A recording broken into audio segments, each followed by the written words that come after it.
Como puede observarse en esta diapositiva, existe un intenso tráfico de vesículas dentro de la célula, ya sea desde el retículo hacia la membrana plasmática o desde la membrana plasmática hacia algunos componentes del sistema de endomembranas.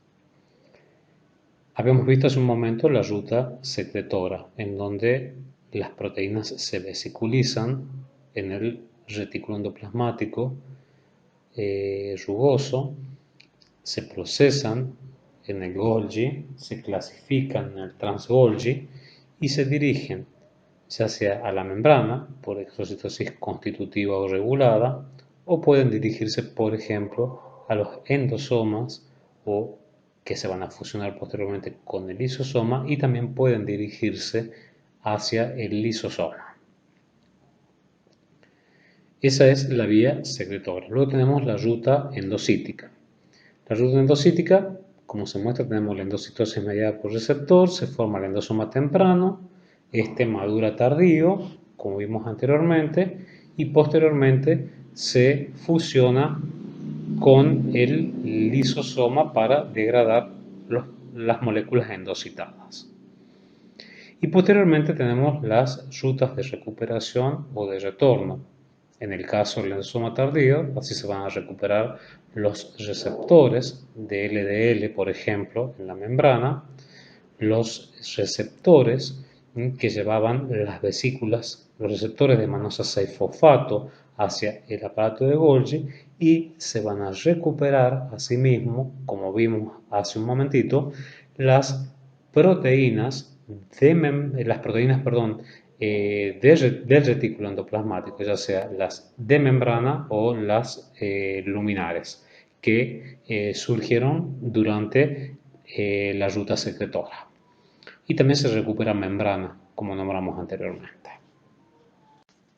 El tráfico vesicular intracelular va a depender de la cubierta de proteínas citosólicas que reciban dichas vesículas. Esas proteínas citosólicas pueden ser de tres tipos: complejos multiproteicos, como son las COP1 o las COP2, llamados también coatómeros, y la molécula de clatrina. En el caso específico del retículo endoplasmático, recordemos que enviaba vesículas por la vía secretora al aparato de Golgi, ¿sí? Entonces, cuando las vesículas emergen del retículo endoplasmático rugoso, se cubren de la COP2, que antes de que se fusione con la red cis del Golgi, pierde la COP2, es decir, la proteína de cubierta queda nuevamente disponible. Ese es en el caso de la vía secretoria, pero también tenemos el caso, por ejemplo, de la vía de recuperación.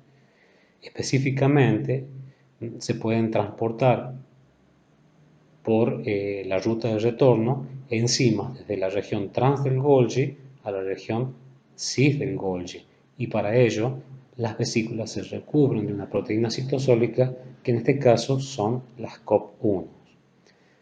Estas mismas proteínas también participan en la recuperación de las proteínas propias del retículo endoplasmático, ya sea las de membrana o las del lumen reticular. La molécula de clatrina, por otro lado, se encarga del transporte bidireccional entre, fíjense, la red trans del Golgi, los endosomas, los lisosomas y la membrana plasmática. En todas las células eucariotas, existe un flujo constante de vesículas que se han generado en la región trans del Golgi, que se van a dirigir hacia la membrana plasmática para fusionarse de manera no regulada. Esta vía se conoce como vía exocítica constitutiva, exocitosis constitutiva, también como secreción constitutiva. Como les decía anteriormente, funciona de manera constante, proveyendo a la membrana de proteínas y lípidos de reciente elaboración. Entonces, de esa manera, la membrana plasmática de la célula va a crecer, y y por ende la célula va a aumentar de tamaño antes de que se produzca el proceso de división celular.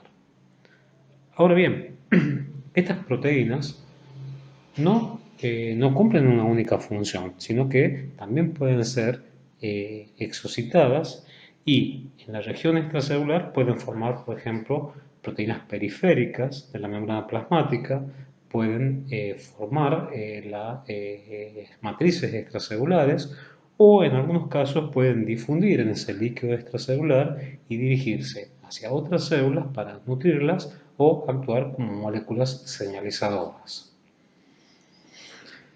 Ahora bien, en la parte de abajo del gráfico, ya señalizado en rojo, vemos la otra vía, que es característica de las células secretoras y la llamamos vía exocítica regulada, también se la conoce como vía exocítica regulada, también se la conoce como exocitosis regulada o como secreción regulada. Entonces, ¿qué es lo que va a suceder acá? Supongamos que estemos en una célula pancreática, ¿sí? Las células pancreáticas, por ejemplo, producen insulina. La insulina es una hormona que se encarga de disminuir los niveles de glucosa en sangre. Entonces, vayámonos un poquitito hacia la región trans del Golgi. Las esferas rojas indican las moléculas de insulina. Entonces, en el trans-Golgi, esas moléculas de insulina, ¿sí? Cuando las condiciones iónicas sean adecuadas, van a tender a agregarse, de tal manera que se empaquetan en vesículas de secreción que tienen aproximadamente 200 veces la concentración que tiene una vesícula inicial. Entonces hay una gran concentración de moléculas de insulina en su interior. Y esta vesícula de secreción se puede comparar perfectamente con la fotografía al electrónico que tiene al costado. Fíjense cómo esa vesícula secretoria que contiene insulina ya está prácticamente asociada a la membrana plasmática. Miren la electrodensidad que posee. Quiere decir que hay mucha concentración de moléculas de insulina. Ahora, ¿qué va a suceder? Habíamos dicho que la insulina es una hormona que lo que hace es disminuir los niveles de glucosa en sangre. Entonces, cuando aumenten los niveles de glucosa en sangre, ¿qué es lo que va a suceder? Estas vesículas se van a vincular, se van a fusionar con la membrana plasmática de manera regulada y, al igual que se observa en la fotografía al microscopio electrónico de transmisión, la vesícula se va a exocitar y en el exterior se van a desagregar las moléculas de insulina y se van a dirigir a diferentes tipos celulares en donde van a tener sitios de acción, ¿sí? Para que envíen una señal a esa célula para que actúe transportando glucosa hacia su interior y de esa manera disminuyan los niveles de glucosa circulante. Bueno, en esta diapositiva vamos a hacer un poquito un resumen de lo que hemos visto en la clase de hoy, un ultra resumen, mejor dicho. Acá se muestran los diferentes componentes del sistema endomembrana, como ser la estructura nuclear, el retículo endoplasmático rugoso, el Golgi, los endosomas, los lisosomas. Hemos estudiado cómo están constituidos muchos de estos componentes, ¿sí? Qué función cumplen, ¿sí? Funciones biosintéticas esencialmente. Hemos visto que entre muchos de ellos existe una continuidad física, mientras que la comunicación entre otros se lleva a cabo por un proceso de vesiculización. Estudiamos que el Golgi, por ejemplo, es un órgano que presenta regiones y que está polarizado, ¿sí? Y que se comunica principalmente con el retículo endoplasmático y con otros componentes del sistema de endomembrana y con la membrana plasmática a través de vesículas.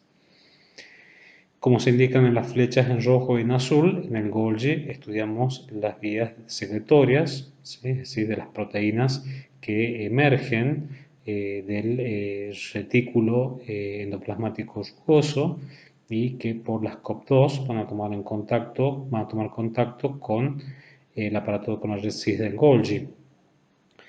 y esto constituiría la ruta secretoria que se continúa en la red trans del Golgi a través de la exocitosis constitutiva y la exocitosis regulada. Asimismo, muchas vesículas van a ir a formar parte del endosoma tardío, llevando enzimas hidrolíticas, y este posteriormente se va a fusionar con los lisosomas que también reciben vesículas del aparato de Golgi.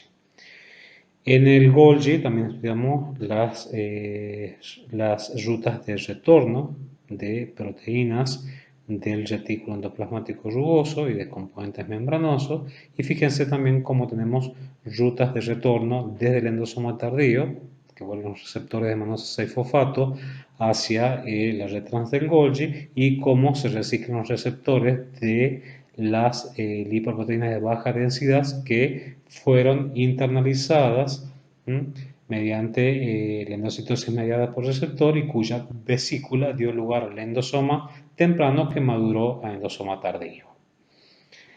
Esto en definitiva es lo que hemos visto en toda esta clase y bueno, la bibliografía que he utilizado para preparar la misma es la biología celular de Alberts, las células de Cooper y también utilicé la biología celular y molecular de Lodish. Bueno, muchas gracias por escuchar estas clases y quedamos atentos a sus necesidades, esperando que todas las actividades se normalicen para dictar los prácticos de manera, de manera normal, de manera presencial. Y bueno, ya como profesor titular de la cátedra, aunque sea en esta clase, les doy la bienvenida también nuevamente a nuestra materia.